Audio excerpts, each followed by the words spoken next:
Hi అండి, ఎలా ఉన్నారు అందరూ? బాగున్నారా? యాక్చువల్గా ఎవరైనా సరే కులం మతం ఉన్నవాళ్ళ లేని వాళ్ళ, చదువుకున్న వాళ్ళ చదువుకోని వాళ్ళ, అసలు ఇవేటితో సంబంధం లేకుండా కష్టపడ్డ ప్రతి మనిషికి ప్రతిఫలం అనేది ఒకరోజు అయితే 100% వస్తుంది, రావాలి కూడా. అది న్యాయం.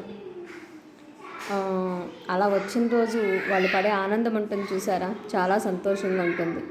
కొన్ని సంవత్సరాలు, కొన్ని రోజులు, కొన్ని నెలలు తపస్సులా చేస్తారు విజయం కోసం, సక్సెస్ కోసం. సో అది రీచ్ అయినప్పుడు వచ్చే ఆనందం అనేది ఎవరికైనా సరే చాలా హ్యాపీగా ఉంటుంది. అలాంటప్పుడు వాళ్ళని చూసి మనం వాళ్ళ కష్టాన్ని గుర్తించి ఓకే వీళ్ళు ఎంత కష్టపడ్డారు కాబట్టి ఆ విజయం అనేది వీళ్ళకి వచ్చింది అనుకోవాలే తప్ప వాళ్ళని చూసి జెలస్ ఫీల్ అవటం కానీ, ఈర్ష్య పడటం, అసూయ పడటం, వేరే వేరే స్వార్థంగా మా ఆలోచన మాట్లాడటం, తీసి పారేసినట్టు మాట్లాడటం, ఇలాంటి విపరీతమైన కార్యక్రమాలు చేసేవాళ్ళు కూడా లేకపోరు.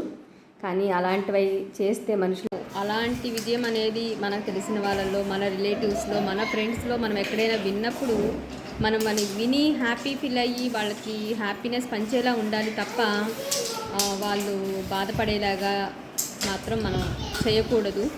మనం మనుషులు అనిపించుకోము అలా చేస్తే. అది నా ఒపీనియన్, మీరు కూడా ఏకీభవిస్తారు అనుకుంటున్నాను.